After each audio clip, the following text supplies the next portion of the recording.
It began in healthy-looking pigs, months, perhaps years ago. A new coronavirus spread silently within herds. Gradually, farmers started getting sick. Infected people got a respiratory illness with symptoms ranging from mild flu-like signs to severe pneumonia.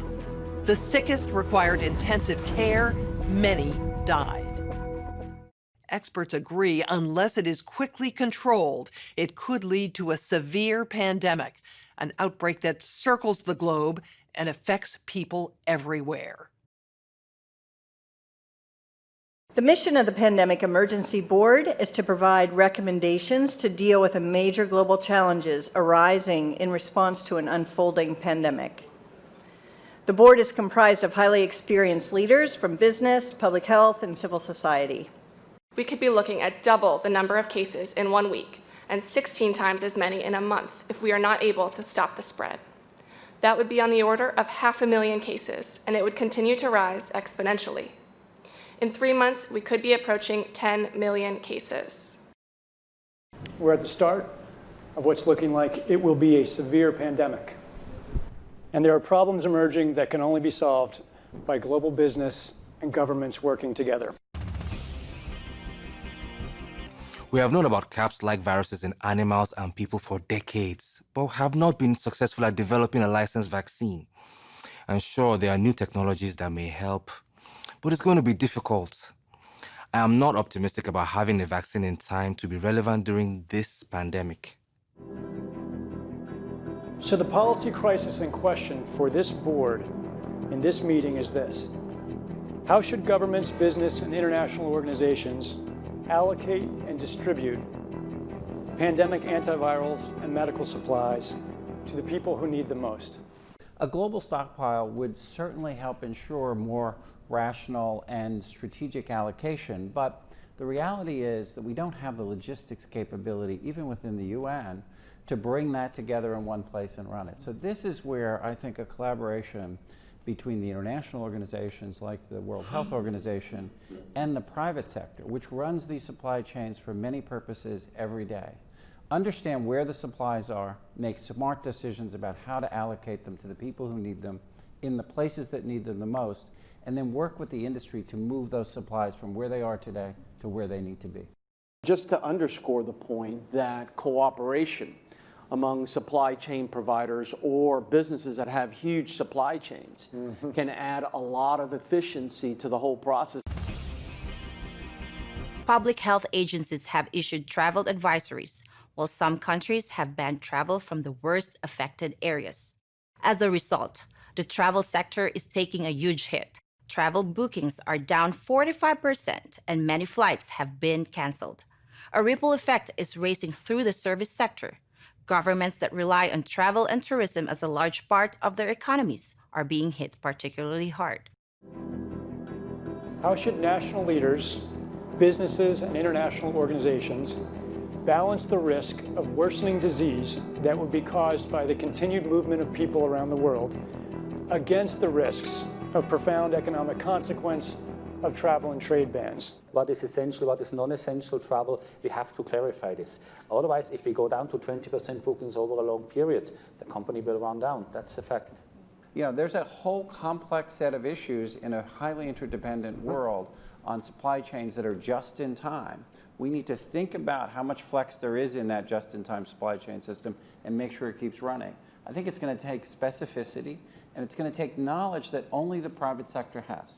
The UN can play an important coordinating facilitation role, but the companies know where those commodities are, where they move, how to move them, and that's where a type of public-private collaboration that we have not generally had in these crises needs to be put together pretty quickly. We are not out of money, yet. But the fact is we are trending in a dangerous direction and something needs to change. So the policy question for this board now is how should financial resources be prioritized? Are there nodes that we cannot allow to fail? What is your sense of priorities we don't have money to pay for all of these urgent problems. So at the moment, we want the funds, right? You need the money. So where's the money? So government kind of supplies some money. A lot of, private sectors, some are sitting here, you have some money. But now you need a really coordinated, centralized efforts. Countries are reacting in different ways as to how best to manage the overwhelming amounts of dis and misinformation circulating over the internet. In some cases, limited internet shutdowns are being implemented to quell panic. How much control of information should there be, and by whom? And how can false information be effectively challenged? And what if that false information is coming from companies or from governments? We're at a moment where the social media platforms have to step forward and recognize the moment to assert that they're a technology platform and not a broadcaster is over.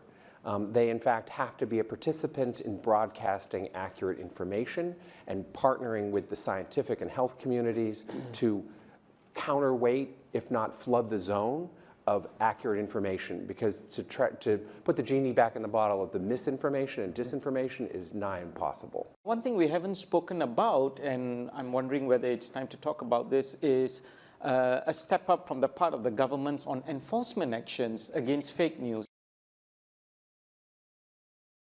The outcome of the CAPS pandemic in Event 201 was catastrophic. 65 million people died in the first 18 months. The outbreak was small at first and initially seemed controllable, but then it started spreading in densely crowded and impoverished neighborhoods of megacities. From that point on, the spread of the disease was explosive. Within 6 months, cases were occurring in nearly every country. The global economy was in a free fall. The GDP down 11%. Stock markets around the world plummeted between 20 and 40% and headed into a downward cycle of fear and low expectation. Businesses were not borrowing, banks were not lending. Everyone was just hoping to hunker down and weather the storm. Economists say the economic turmoil caused by such a pandemic will last for years, perhaps a decade. The societal impacts, the loss of faith in government, the distrust of news, and the breakdown of social cohesion could last even longer. We have to ask, did this need to be so bad? Are there things we could have done in the 5 to 10 years leading up to the pandemic that would have lessened the catastrophic consequences? We believe the answer is yes. So, are we, as a global community, now finally ready to do the hard work needed to prepare for the next pandemic?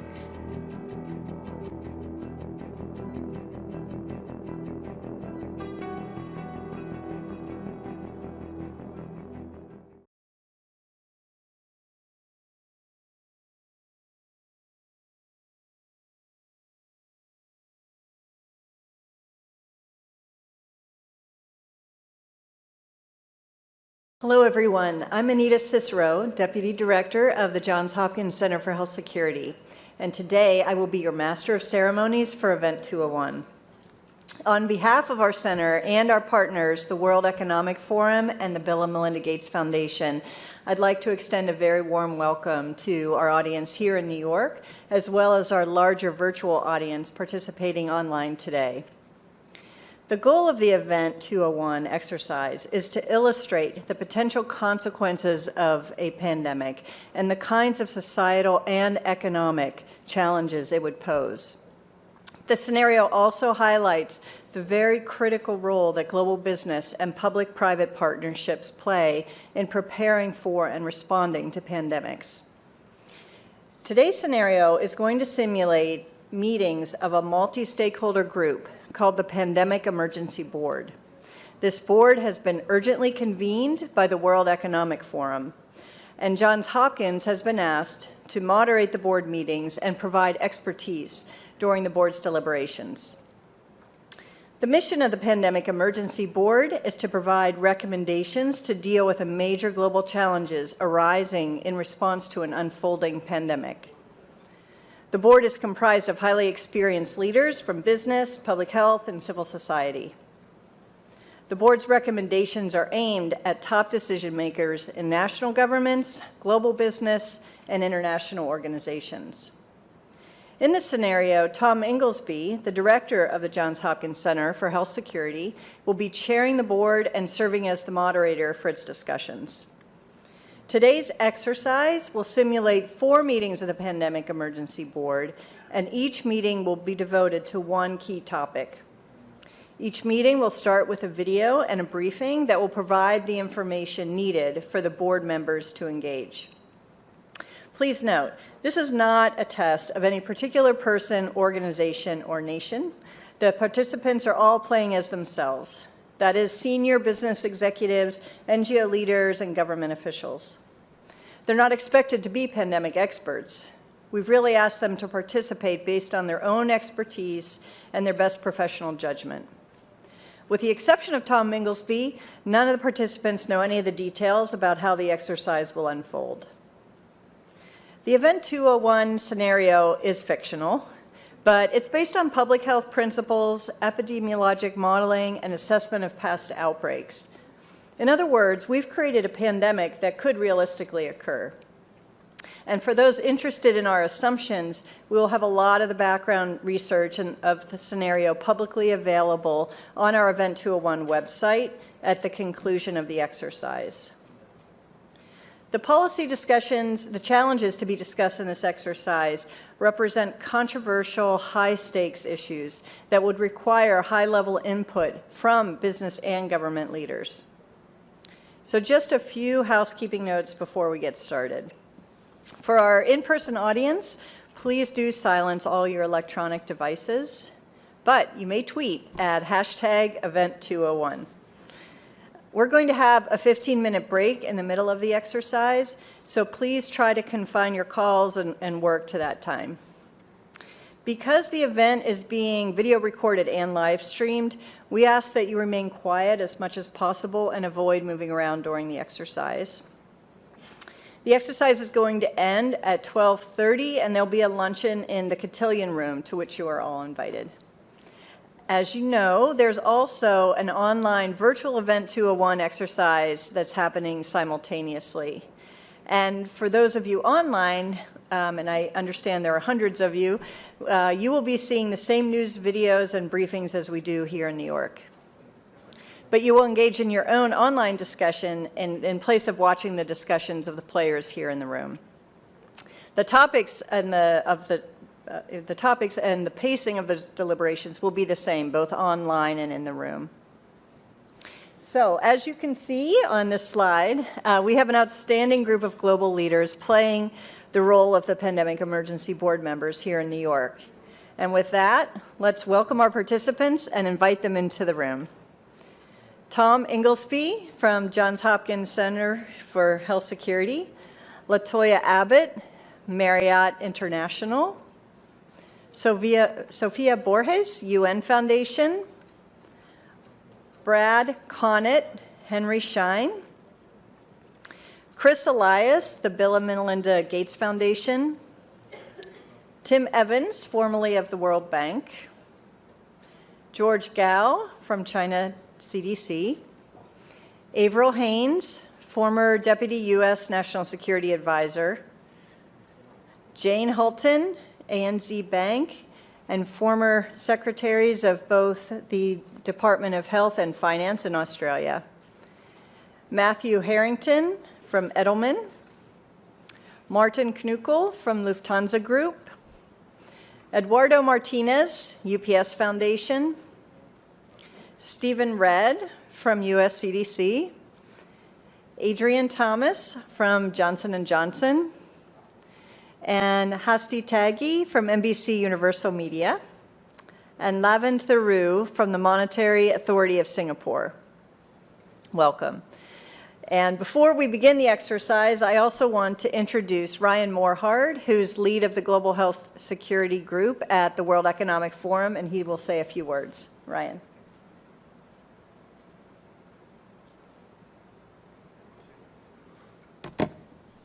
Thank you, Anita. And good morning and welcome again on behalf of the Center for Health Security, the Bill and Melinda Gates Foundation, and the World Economic Forum. Welcome to Event 201. 201. Throughout our session today, I hope that number will represent two dimensions of our work to strengthen global health security. First, today, there are 200 epidemic events every year, and it hasn't always been this way. The number is increasing, driven by globalization, climate change, urbanization, deforestation, and other trends of our modern world. In other words, we're in a new era of epidemic risk. And the second dimension is that one of these days, one of these epidemic events will be a pandemic, a fast-moving pandemic. And mitigating risk and impact of that pandemic will require an all-hands-on-deck approach. And we know from past responses that public-private cooperation will be essential. We also know from these responses that there are some bright spots when it comes to public-private cooperation, but some real critical challenges remain. But there's every reason for us to work together to address these challenges. For one, it turns out that at $570 billion annualized, the annualized risk posed by pandemics is on par and rivals with climate change, which means that the pandemic risk to lives and livelihoods is at a level that governments and the world's biggest businesses can no longer afford to ignore. And we are counting on this conversation today to inform our work together to improve our collective preparedness and to protect lives and livelihoods from pandemics. And to provide further context, I'm very pleased to introduce a short video now from Dr. Mike Ryan, the Executive Director at WHO and the head of WHO's emergency program. So with that, we'll turn to a video.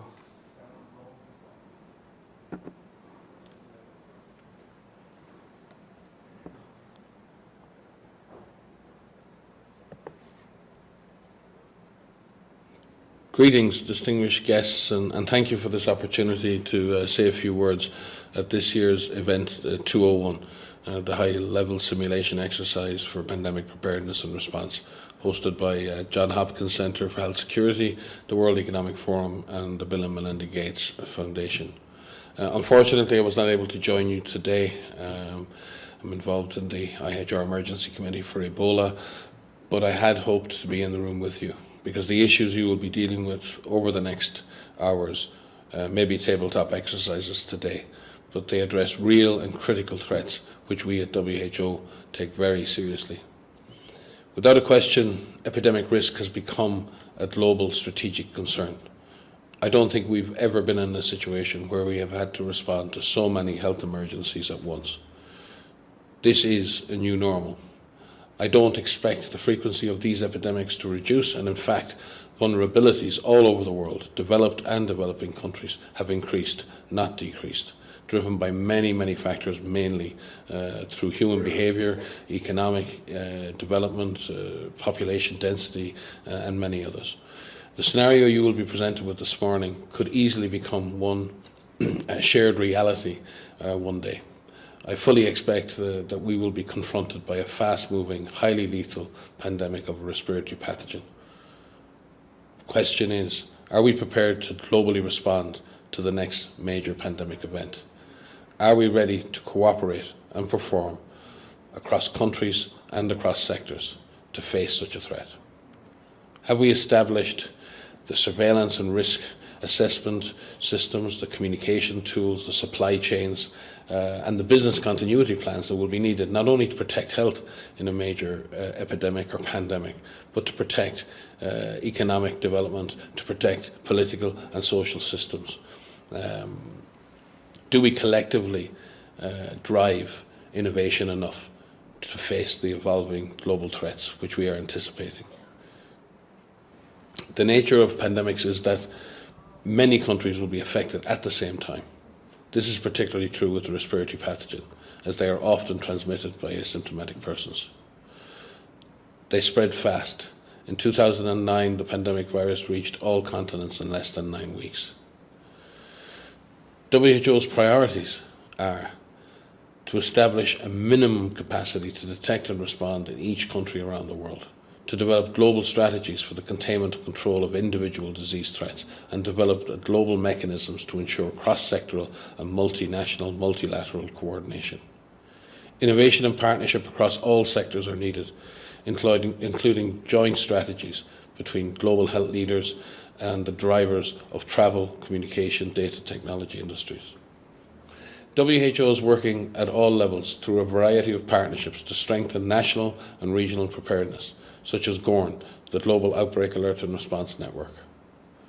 Through the PIP framework, adopted by WHO member states in 2011, WHO has secured 400 million vaccine doses for influenza, 10 million antiviral treatments and 250,000 diagnostic kits for the next pandemic. We have completed external evaluations of surveillance and response systems in over 100 countries and carried out more than 50 simulation exercises at country level, looking for vulnerabilities and weaknesses in national systems. This voluntary, collaborative, multi-sectoral process helps countries to assess their capacities and identifies the most critical gaps within their health systems in order to prioritise opportunities for enhanced preparedness and response. The Pandemic Supply Chain Network, part of the Epidemic Readiness Accelerator, which is a project of the World Economic Forum in partnership with many, including WHO. It's a public-private collaboration to develop a globally connected supply chain that can support health emergency operations during a pandemic. Stakeholders consist of product manufacturers to logistics providers, distributors and UN partners, including ourselves. Michael Griffin is WHO's focal point for the Pandemic Supply Chain Network, and he's there with you this week. Constant innovation and the use of cutting-edge technology is key to pandemic preparedness. In order to pool data and analytics at a global scale for disease prevention, the EpiBrain initiative, a global data ecosystem, aims to build a collaboration of big data networks to understand and predict epidemics. It supports data science, innovation for outbreak preparedness and response. Despite this progress, there is still much to be done. Cross-sectoral simulation exercises, such as the one you will be experiencing today, contribute to a better understanding of the critical gaps, the cooperation required from global businesses, response decisions required from government and public health leaders to minimise large-scale economic and societal consequences of a severe pandemic. I wish you the best of luck, and we are looking forward to working with each of you to strengthen pandemic preparedness in the future. Thank you. And our thanks to Dr. Ryan. And with that, here in New York and online, welcome to Event 201. It began in healthy-looking pigs, months, perhaps years ago. A new coronavirus spread silently within herds. Gradually, farmers started getting sick. Infected people got a respiratory illness with symptoms ranging from mild flu-like signs to severe pneumonia. The sickest required intensive care. Many died. At first, the spread was limited to those with close contacts, healthcare personnel, co-workers, and families. But now it's spreading rapidly throughout local communities. International travel has turned local epidemics into a pandemic spanning the globe. Just 3 months ago, CAP started in South America, but has now reached several countries with more than 30,000 cases and nearly 2,000 deaths. Good morning, and thank you all for being part of this Pandemic Emergency Board. We're at the start of what's looking like it will be a severe pandemic. And there are problems emerging that can only be solved by global business and governments working together. The global community has been working to respond to this pandemic since its recognition, but as health and economic impacts have become more severe, the World Economic Forum has convened this board because of your combined expertise, your backgrounds, and your global voice. We will need all of you to help us respond to urgent policy crises that are emerging. The purpose of this board is to advise leaders in national governments, global business, and international organizations on the response to the pandemic, particularly focused on international problems that require collaboration between business and government. Your recommendations will be critical and will be promulgated and communicated broadly at the end of this meeting. On the left screen, as we have this meeting, you will find a dashboard of information about the pandemic that will help us in our conversations. As important background for this discussion, we want to start the meeting by viewing this news story that just aired on Global News Network.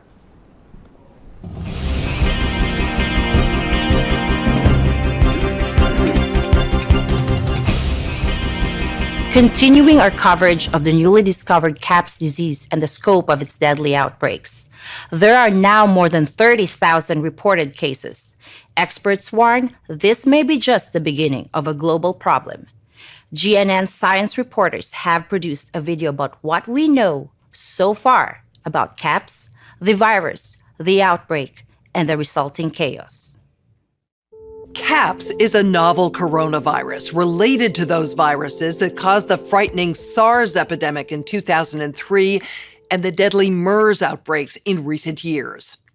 Scientists think each infected person in turn infects on average 2 more people. This disease is proving more transmissible than SARS or MERS and about as contagious as influenza. Essentially, the cumulative number of cases is doubling every week. At this rate, we can expect to see 16 times as many cases in a month unless we find a way to interrupt transmission. The virus appears to be spreading rapidly in densely populated and impoverished neighborhoods in some megacities in South America. CAPS is a serious respiratory disease. More than half of the recognized cases have required hospital care, creating a huge strain on healthcare systems. The fatality rate is about 10%. For comparison, CAPS is about as lethal as SARS and 2 to 4 times more lethal than the 1918 influenza pandemic, the worst pandemic on record. Even so, some people only exhibit mild flu-like symptoms, not requiring treatment in a hospital. Alarmingly, those people are able to walk around and spread the virus, not realizing they are doing so. Even worse, international travelers have been arriving at their destinations symptom-free, but within a matter of hours, becoming ill. Travel-related cases have blossomed into outbreaks in a number of locations and have quickly grown faster than health authorities could respond and contain them. In other places, physicians have quickly recognized the symptoms of CAPS and have been able to isolate infected individuals and avoid an outbreak, for now. Global public health experts are very concerned about this disease because it appears the virus is readily transmitted through the air from person to person. Essentially, all people are susceptible. Experts agree unless it is quickly controlled, it could lead to a severe pandemic, an outbreak that circles the globe and affects people everywhere. Models developed by leading public health authorities indicate a CAPS pandemic could lead to an outcome worse than the 1918 influenza, which killed 50 to 100 million people worldwide. Given the global population is 4 times larger than it was in 1918, if these models prove accurate, we could be looking at hundreds of millions of deaths over the next year or 2. Okay, now we're going to get a briefing on the numbers and distribution of cases by Dr. Caitlin Rivers. As you've just heard, the outbreak is very worrisome. The vast majority of cases are occurring in Brazil and other South American countries. However, as you can see on the screen, there have been some spread to Portugal, the continental United States, and mainland China. Our models project that with continued spread in Latin America and predicted spread to additional countries, we could be looking at double the number of cases in 1 week and 16 times as many in a month if we are not able to stop the spread. That would be on the order of 500,000 cases, and it would continue to rise exponentially. In 3 months, we could be approaching 10 million cases. We are also tracking financial markets as an indicator of the economic impacts of CAPS. While markets are down worldwide in the past couple of weeks, they are still positive for the year. Thank you, Dr. Rivers. The first emerging policy crisis for which we need this board's recommendations regards global allocation and distribution of medical countermeasures. And by medical countermeasures, we mean vaccines, drugs, and diagnostics and other medical supplies to help us combat the CAPS pandemic. I know we would all agree that if we had a vaccine in hand for CAPS, it'd be a game changer. But leading vaccine experts say a vaccine in the near term is highly unlikely. But there is an antiviral that does look like it will work. And to understand that better, we're going to watch one more clip here.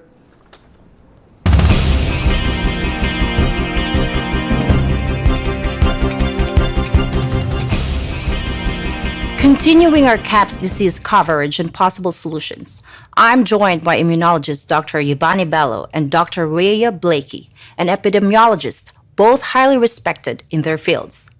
Let's get right to it. Why are people saying a vaccine for the CAPS virus is not likely in the near term?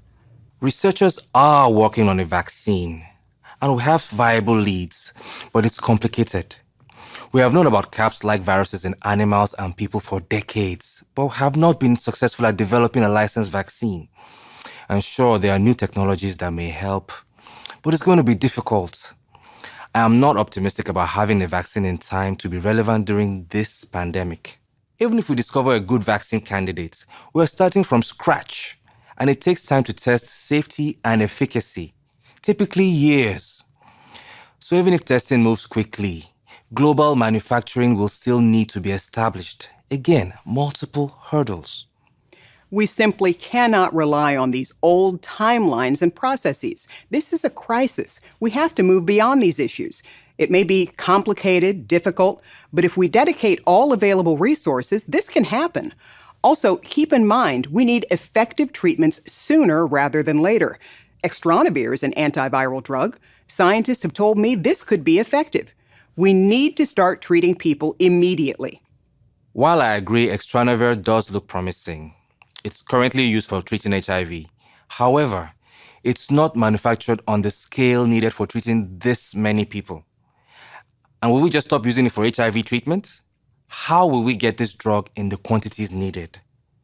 Who decides who has priority for the limited amounts we do have? We both know countries are hoarding Extranavir. Doctor, in my opinion, you are lost in the details. With enough money and political will, anything is possible. Let's get going on this now. Thank you both for this extremely important discussion. Our U.S. affiliate has just released polling results on public expectations for a vaccine. A majority of Americans expect a vaccine to be available within 2 months, and 65% of those polled are eager to take the vaccine, even if it's experimental. In related news, a significant demand for personal protective equipment like N95 masks and gloves are on the rise due to the pandemic. However, globally, hospitals are running low. Additionally, other critical medical supplies such as saline and antibiotics are dwindling. Countries and companies are reportedly stockpiling supplies, disrupting healthcare supply chains, causing dangerous shortages in many parts of the world. And finally, for the latest information on what we know about vaccines and this antiviral, here's medical countermeasure expert Matt Watson. As we've just heard, there is no existing vaccine that appears effective against the newly discovered CAPS virus. Governments, scientists, and companies around the world have become working intensively to develop one, but it's highly unlikely that a vaccine could be developed, tested, manufactured, and distributed in less than a year, and it's likely to take much longer. While there have been efforts to develop vaccines against SARS and MERS coronaviruses, none have been licensed. And given the distinctions in the CAPS virus, vaccines against those diseases would not be effective for CAPS. The antiviral drug Extranavir has demonstrated some efficacy against the CAPS virus. It reduces the severity of illness and saves lives in those who are infected, but does not prevent infection like a vaccine would. Extranavir is a generic drug primarily used to treat HIV. It is manufactured in 5 countries, including the United States and China. Approximately 1 million people take Extranavir every day for HIV. If all of those HIV patients could be switched to other antiretroviral drugs, we could potentially free up enough Extranavir to treat 26 million CAPS patients. Assuming further that we could double production over the course of a year by bringing additional manufacturing online, we could eventually have 52 million treatment courses per year, but it will take many months to get there. And there is not likely ever to be enough to keep up with the need as long as the disease continues to spread at this accelerating rate. Experts agree that while many lives will be saved by this antiviral, it is not going to slow the pandemic in the same way a vaccine could if we had one available. However, we do have the potential capacity to save many people. Now the question is, how do we distribute the supplies we have? Existing global supply chains and logistics networks for Extranavir run efficiently under normal conditions, but the pandemic is likely to be very different. We are hearing that one country where Extranavir is produced is planning to block some or all of the export of this medicine to hold on to it for their own people. Tensions are rising between governments and pharmaceutical and medical supply companies about how supplies should be allocated and who gets to make those decisions. International humanitarian organizations are raising serious concerns about access to antivirals for people in low and middle income countries. In addition to antivirals, other medical supplies are not reaching those who need them in many parts of the world. This is especially pronounced in low and middle income countries, which are reporting the highest rates of disease transmission and mortality. In part, this is due to last-minute stockpiling and hoarding by customers, and in part, it is due to cost and logistics issues. Personal protective equipment, such as N95 respirators, are in critically short supply in some areas. N95 respirators are manufactured by many companies around the world, but there are no reliable estimates of how many are produced or what global production surge capacity is. All we can say is that production capacity covers normal demand, and it is not uncommon to have temporary shortages during severe flu seasons. In a severe pandemic, we can expect the need to increase by a factor of at least 2 to 3. Given these supply issues, there are a number of potential proposals being floated aimed at coordinating and facilitating medical countermeasure allocation and delivery around the world. Politicians, business leaders, scientists, and policymakers are weighing in. Some are suggesting that suppliers and buyers continue to work independently to decide where to send antivirals and medical supplies. Others are suggesting that countries where these products are made should be able to decide where those drugs and supplies go. Still others are recommending that suppliers, buyers, and countries entrust a central international entity or organization with the job of allocation and distribution decisions for at least a portion of antivirals and other medical supplies. Thank you, Mr. Watson. So the policy crisis in question for this board in this meeting is this: how should governments, business, and international organizations allocate and distribute pandemic antivirals and medical supplies to the people who need them most? We now have time for discussion about this matter. This is the focus of this meeting.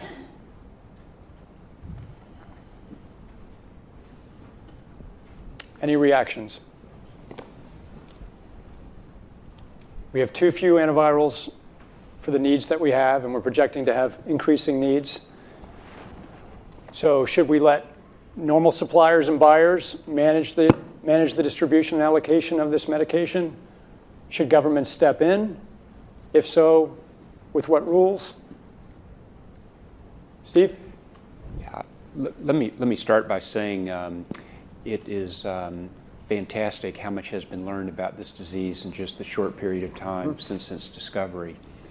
I think one issue that hasn't yet been explored is what could be done to suppress transmission apart from the use of countermeasures. And so I think that's something that needs to be an active area of study. Learning where transmission is occurring would be helpful in order to implement measures that don't require medicines to suppress transmission. Maybe hospital settings, school settings are places where transmission could be occurring.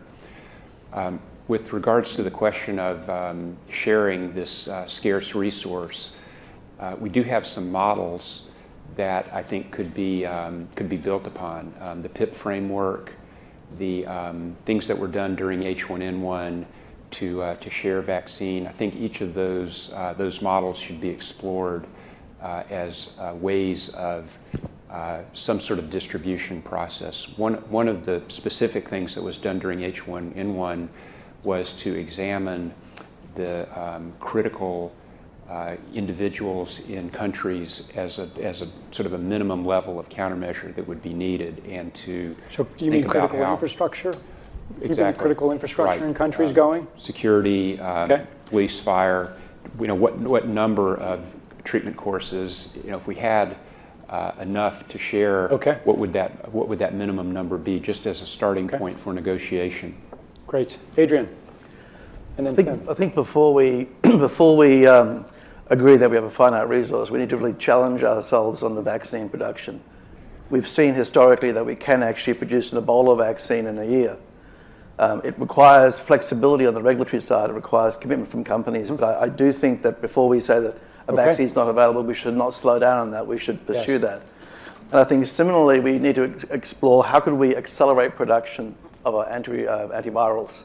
We've seen it happen before in the HIV crisis. It's possible, but decisions need to be made, and we need to bring the right people together to do that. Okay. And for the moment, before we are able to accelerate production of the antiviral, do you have any initial reaction, since you are potentially one of the companies that could be part of this deliberation? What we've seen work very well in the HIV field is, in fact, procurement through the Global Fund. So having a centralized mechanism, so financially able to procure on behalf of affected countries would be critical.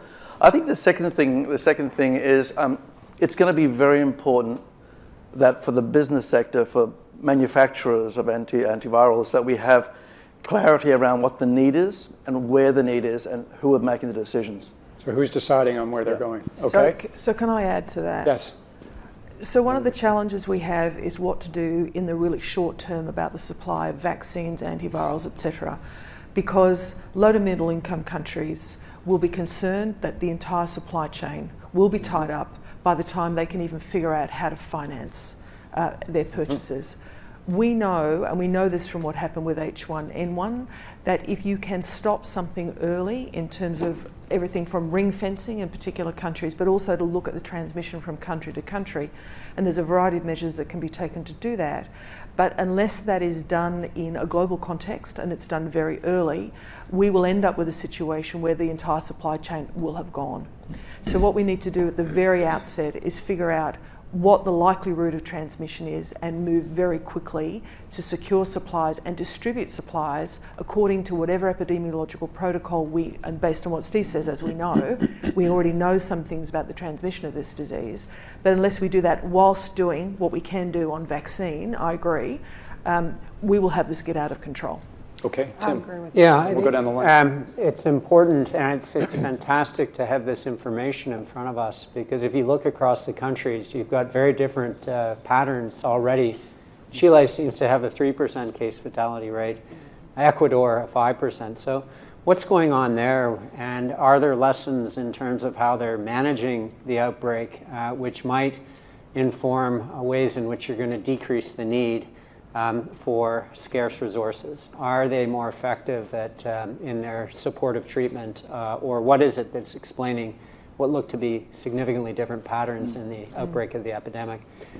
The second point is that these are all middle-income countries or high-income countries, and as Jane mentioned, low-income countries are either their surveillance systems aren't sensitive enough to detect cases that are already there, or are worried that, in fact, they will be at the bottom of the food chain. And in this respect, the World Bank would probably be proactively moving into exercising what we call a CIRC, which is a contingency emergency response component to existing loans to low and middle income countries, in which they can repurpose those loans for these types of emergencies. So I think on the financing side, the CIRCs, which are built into every loan made by the bank, could be exercised in such a way that you don't have the problem of the lack of resources being the primary constraint for the purchase of those scarce commodities. Okay, Latoya? I agree, because financially, that's one of the things we'll have to look at. We have to have the financial means to start production, mass production, and getting companies on board. It's about buy-in and having an understanding of where we're moving forward with this disease process, how quickly and rapidly it's proliferating, and also utilizing the materials that we do know, like the protective equipment that we already have. We know it's airborne, so ensuring that companies that are manufacturing these products have the financial ability to be able to do such. So that way, even if we are in the process of continuing to develop this drug, there is some type of protection that's going on to the lower companies. Great. So I'm going to keep going down the line, but just in terms of the initial reactions, do we think, as Adrian suggested, that there should be some kind of international resource or distribution method, or really is this going to be every country for itself doing what it can to procure N95 masks, antivirals for itself? And so just think about that as you're making your comments. Yeah. Well, I do think that there needs to be sort of an honest broker, a centralized command and control organization that really brings together the public-private sector, both on a global approach and also on a local approach, because we can't forget that transparency and communications at the local level are going to be critical in the to stop the continued spread. But I do think there needs to be some form of centralized approach to really organize all the various efforts that are going to be undertaken. Okay, I think a lot of people want to get in here. We'll go around the table. Martin, Sophia, Chris, and then George. Thank you. I fully support the centralized approach in this state we have already, if it comes also to global distribution of any products. And I would like to go back to Stephen's first statement. We had parallel to this, we should really focus on how the spread could be controlled better or easily. If I talk about logistics for globally distributed topics, we need to protect the staff that is responsible for this. If they don't protect it, they won't do this. And then the entire chain breaks apart within no days. So we really have to do it both parallel to find out possible ways to protect the people that are in charge for this, and it should be centralized, organized, otherwise it will not work. So you're saying that the people who are delivering these medicines and moving them around the world, they should be protected by these medicines? Yes. With N95 I mean, there's basic protection anyway in a phase like this, but we should enlarge this with the newest information we have about spreading. Only with this we can guarantee that any distribution is possible at all. Okay, Sophia? Thank you. Yes, I agree. And I wanted to speak to the point about having the honest broker. And I think in this regard, the United Nations fits the bill. I think that given that the countries most affected are those that are low and middle income countries with unequal access to technology, to finances, the UN has a worldwide footprint, universally recognized, and universal membership. And I think taking the example of the Ebola crisis last round, when a trust fund was established, and calling on member states who are capable of contributing to that trust fund in order to help those that are least capable, the low and middle income countries. Thank you. Chris? Thanks, Tom. I want to agree with a couple of comments. One is about the need to prioritize for the frontline health workers, the basic people to keep the system working.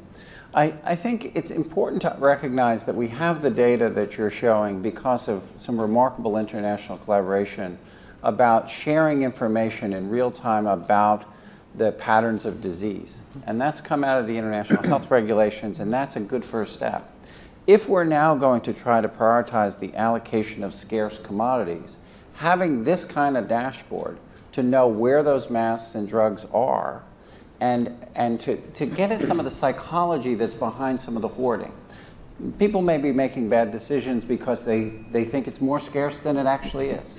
So if we could have the equivalent of this dashboard to understand where the supplies are to map to the needs, a global stockpile would certainly help ensure more rational and strategic allocation. But the reality is that we don't have the logistics capability, even within the UN, to bring that together in one place and run it. So this is where I think a collaboration between the international organizations like the World Health Organization and the private sector, which runs these supply chains for many purposes every day, understand where the supplies are, make smart decisions about how to allocate them to the people who need them in the places that need them the most, and then work with the industry to move those supplies from where they are today to where they need to be.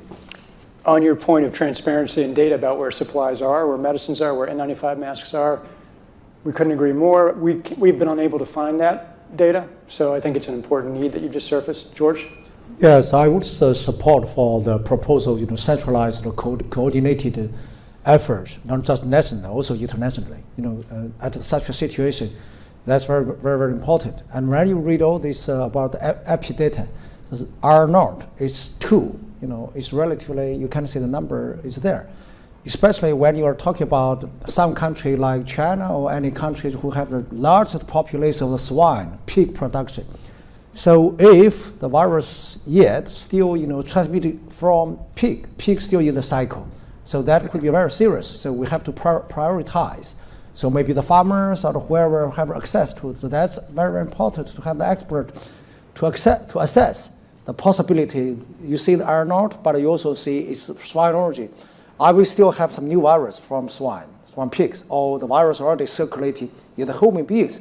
That's also, we should put that into account for the strategy for the allocation of the actual winner. And also I got the information from my staff, looks like, of course, we have capacity to produce the actual number, but even, think about the population we have. We can't expand our capacity, but, what we have, even not enough for our own population. Tom? That's the question we should think. Yes. I think it's important in 2019 to remember that in 2016, the World Economic Forum, together with the World Food Program, presented a global supply chain management approach for this exact scenario.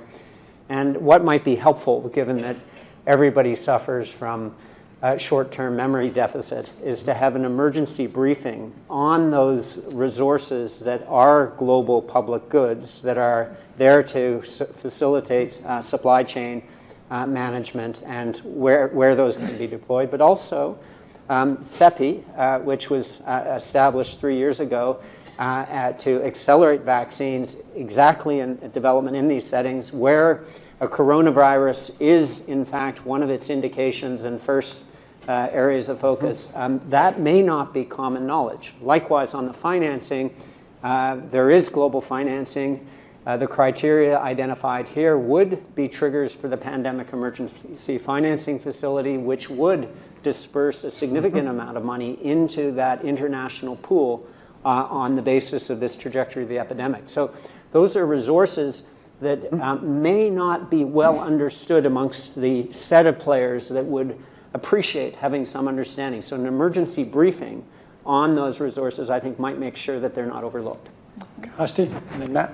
So a couple of things. First of all, the patients who are currently on Extranavir need to receive different medication. So I think this is something that the team needs to look into. How do we make sure that we have the right resources to make sure that they're not being panicked and we're not causing panic with them and that we're having to use this drug for a different use at this time. Secondly, I think it's very important that we make sure that there is concise communication with all healthcare facilities where these patients are being treated so that there isn't mass panic. And perhaps a member of this team could be part of that task force to ensure that whether it's in the news, by social media, or to these hospitals, we have the right communications channel to be able to make sure that the public does not have mass panic.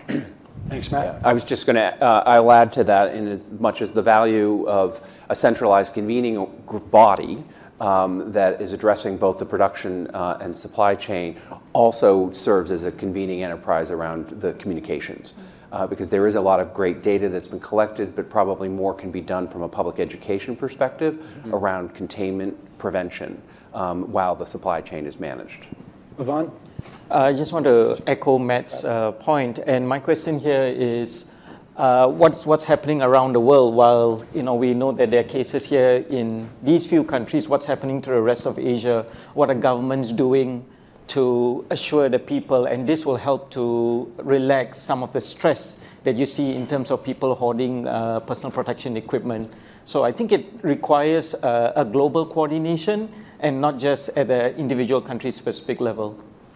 Yeah, Brad? Yeah, I just wanted to comment on Christopher's scarcity comment. It's not just scarcity, it's also severity, and that's why we see different rates of fatalities, 5% to 3%. And there seems to be a stakeholder maybe missing here, and I may be wrong, but is the provider, and who's taking care of these patients? Because there's definitely discrepancies here on fatality rates.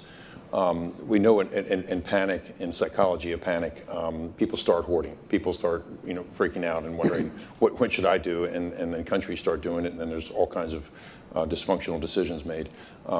Providers really need to be at the table talking about how they're taking care of the patients and diagnostics and what they're doing with it, because we're jumping to a little bit of a conclusion that this is going to spread everywhere to the same degree. And this leads to hoarding, and I'll share with you in SARS, N95s, there's still N95s sitting in boxes that were never used. I mean, the hoarding of that was atrocious. I mean, and then there were knockoffs of N95s that really weren't truly impervious masks that were made and then distributed. So I think there's a need to have the providers in the discussion to see really what they're doing to treat the patients. How severe is the epidemic? So just on severity, it's important for you all to know that the estimate from our team and from other ministries of health is that the distinctions in case fatality rate represent distinctions in data collection, not that the disease is any different. It looks like the virus is the same around the world. These are different healthcare systems, different data collection, different surveillance. So overall, our all-in case fatality rate is somewhere in the order of 7% to 10%.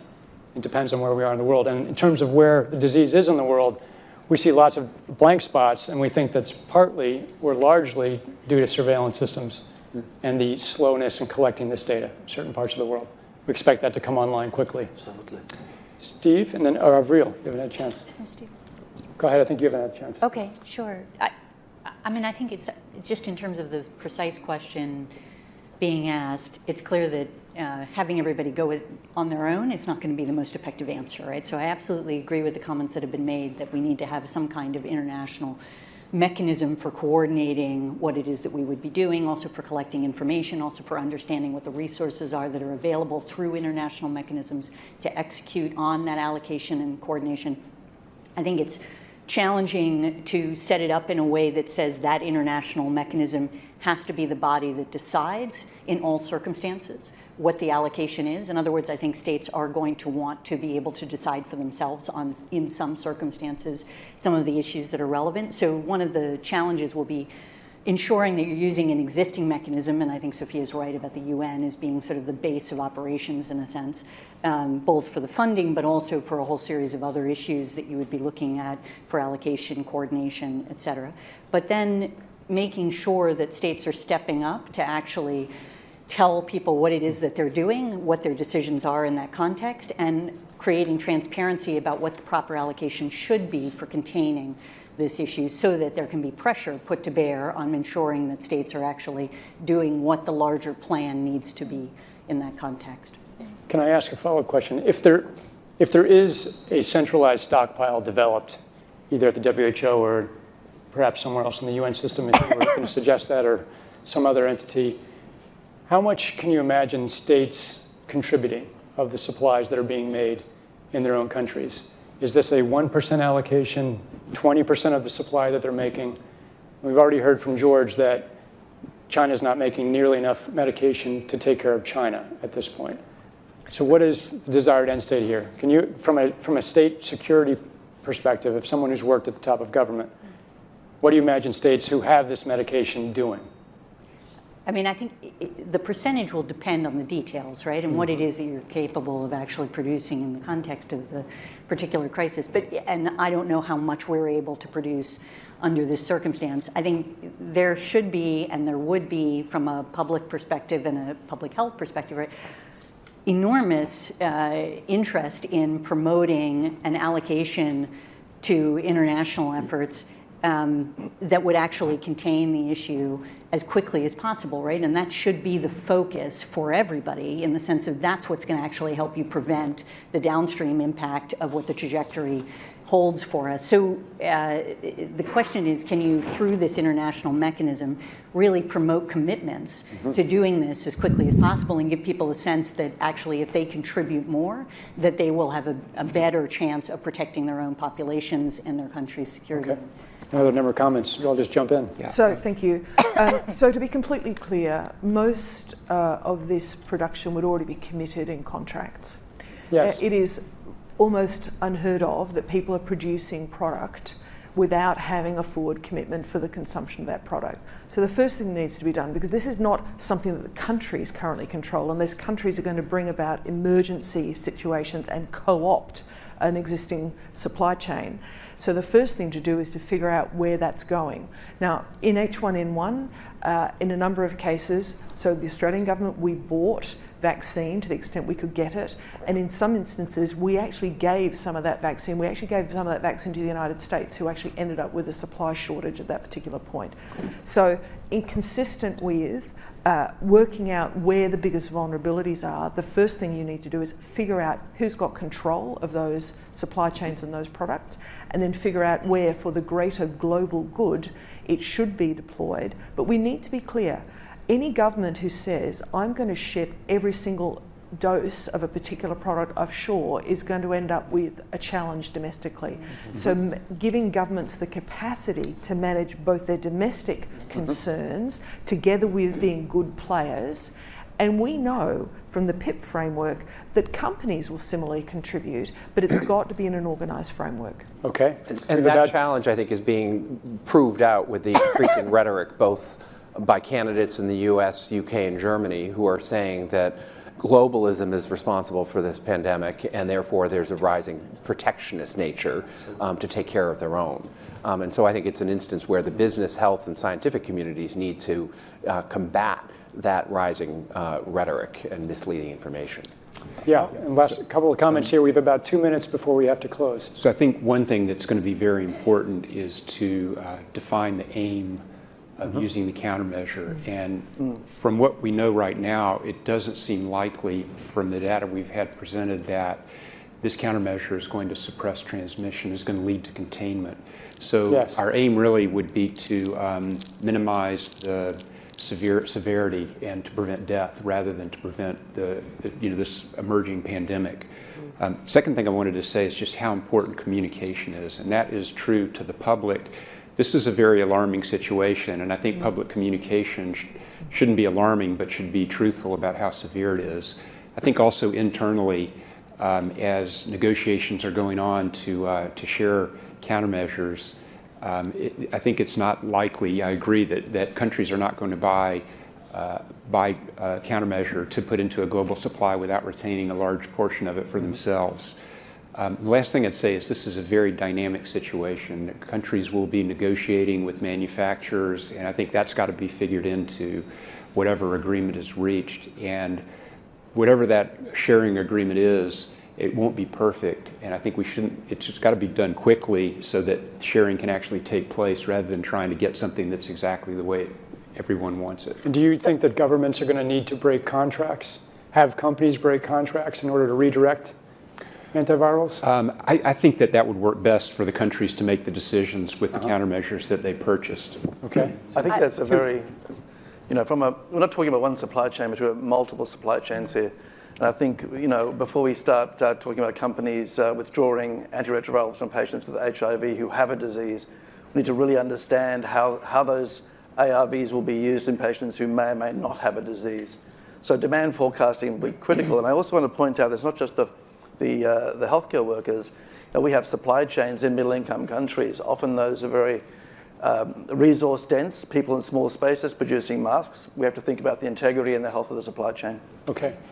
Going back to Stephen's note real quick about the public communication, my team has been monitoring the public response, and on various social media channels and cable networks, there's been some conspiracy theories that are around about the potential that pharmaceutical companies or the UN have released this for their own benefit. So as we move forward, obviously trust in pharmaceuticals and government is very important at this moment. And so as we move forward with developing the right scenarios, we have to make sure that the public communication is a major part of that because of these conspiracy theories. Thank you. We have to close. I'll give you, we have 30 seconds. Okay, Yeah, but Mark. this fully supports Steve's input. We should not search for the perfect solution right now. Yeah. We run against time. And if conspiracy theories like this come up already, so we are on the edge of hysterical reactions, and then it gets out of control. And that's the thing what should be the main driver for us now to find a solution. Okay.